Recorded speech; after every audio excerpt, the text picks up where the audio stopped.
On a lazy, cloud-covered Friday, the Owens Valley seemed a little more pleasant than earlier blast furnace-type days.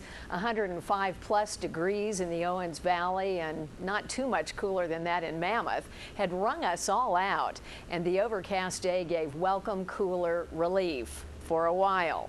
The story I'm about to tell is a first-hand account and, in part, personal. Around 1 o'clock in the afternoon or so on Friday, lightning started to strike the Sierra. Fire calls went out for Big Pine and Independence. Fire had started high in the Sierra from those lightning strikes in the Big Pine Canyon area and up Onion Valley and Oak Creek above Independence. Fire quickly spread in all directions. Firefighters and choppers seemed to appear from nowhere. Soon we could see big billows of smoke in high country canyons. Fire spread fast. 4 hours later, the fire had moved on to the Owens Valley floor and in places rushed down toward Highway 395. Officials closed the highway at Big Pine. They let me go through as media and big trucks had started to line up along 395. To the south, you could see a huge wall of smoke from west to east. That sight made you wonder what lay ahead. Well, up ahead in Independence, cameraman Forrest Pound documented the Seven Pines fire up Onion Valley Road. A beautiful area jeopardized. Firefighters masterfully saved the seasonal cabins there. The CHP had stopped me at Division Creek Rest Area. A few miles up the highway, major danger. Fire on both sides of 395. When it was safe, CHP officer Steve McKiernan drove me into the heart of the fire that had spread from the Independence blaze. You could see Lee and Jennifer Rozier's 8 Mile Ranch on the west. A large, thick stack of hay had turned into rolling flames. It was hard to tell about the ranch house at that point. Fire burned on both sides of 395. It had rushed down canyon to the valley floor. Witnesses said a wall of fire tore across the valley, scorching everything in its path, jumping the highway and burning the east side. We came up on a fierce fire that licked the highway and rose up high on both sides. More blackened valley on the other side. Green trees also wrestled with heavy fire. Particularly sad was what's called the Tebow area north of Independence, where a lovely green growth area stood out from the dusty desert. Although groundwater pumping had taken out many trees there, one beautifully formed tree still grew strong and straight. You can see it there, now black and gray. Well, we turned around and went back, and the blaze, like a deadly gateway on the highway, rose higher on the west side of 395. Changes in the fires happened fast. I waited at Division Creek for a while, and then we decided to go back down the highway since what looked like a closer orange glow rose over the pavement. Here's the drive back. While you watch the fire, I'll tell you more about some of the statistics. Right now, nearly 38,000 acres have burned between Independence and Big Pine.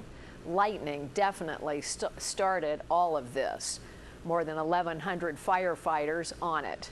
Today, fire officials said the fires were called 55% contained.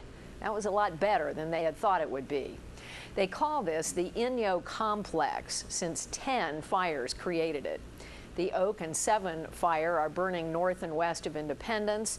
The Sage fire is burning in Big Pine Canyon. Okay, let's go back to Saturday. It was time to look at the scorched valley floor like a moonscape for miles and miles. Sagebrush torched to the root. Some speculated on dust storms to come. Up Oak Creek, the Bright Ranch lost outbuildings but saved the main ranch house. Oak Creek Campground suffered damage. Then fire raged out of control behind the Mount Whitney hatchery. The scene looked certain for destruction of the famous hatchery. We videotaped it, we thought, for the last time. Miraculously, firefighters saved the building. We heard that some of them sustained minor burns while fighting this fire, and a fire engine was lost. The firefighters went to a burn center. And then a several-mile-long wall of fire began to move down the Sierra foothills toward Independence. That's where I live. When we come back, we'll tell you what happened. Well, we will note that while the fires burned in the eastern Sierra, many 4th of July visitors to Mammoth Lakes, June Lake, Bishop, and on down were trying to get home. That was a problem. Thankfully, Bob Todd of our staff was putting out constant information to help people know what was going on, because the highway was closed for many hours Friday night and Saturday, and closures kept coming up, so it was really tough to travel, and those trying to get to Los Angeles had to take the long way home. Well, my home is a stone's throw from advancing flames on Saturday. The flames were coming down from the Sierra foothills just north of Independence, and there was fire rushing down Independence Creek, which crosses my property. It was time to leave. Residents on the west side went first, and then the east side. What do you take for more than 30 years of living, memories, comforts? Well, it comes down to just a few things when it gets down to it. I took my pet cat, Tuxedo, books that are important to me, and photos of people I love. Well, with a deep prayer that our town would be saved, I left, drove down the driveway with friends. As if by miracle, not too much later, the deadly afternoon wind stopped dead. We were able to go back and stay there.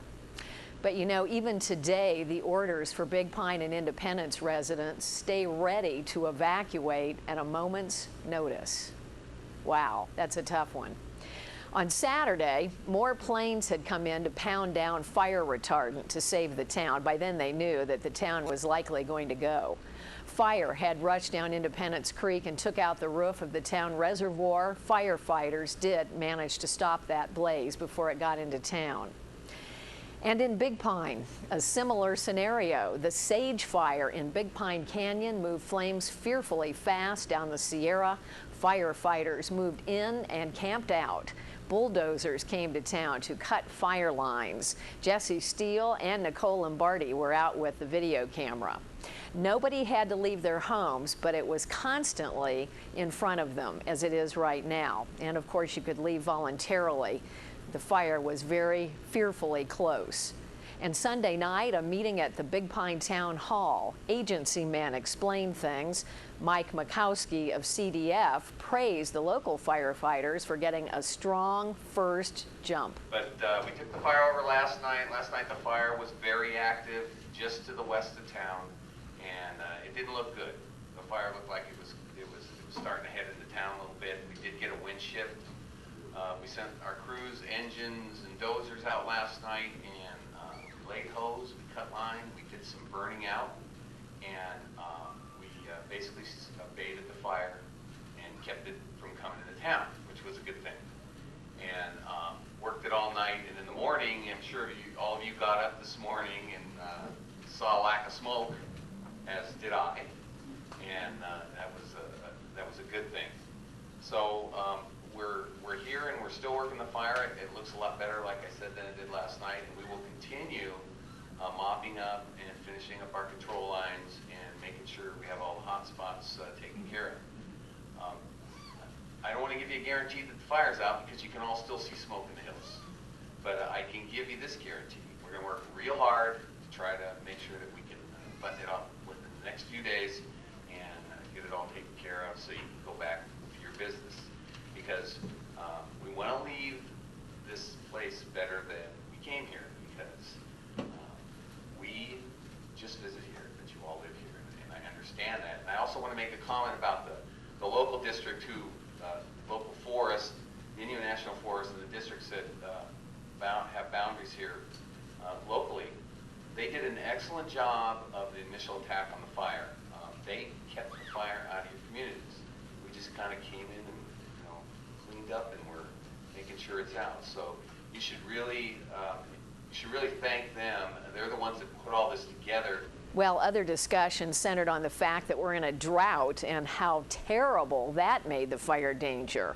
One statistic was that for every 12 strikes of, with every 15 strikes of lightning, there would be 12 fires.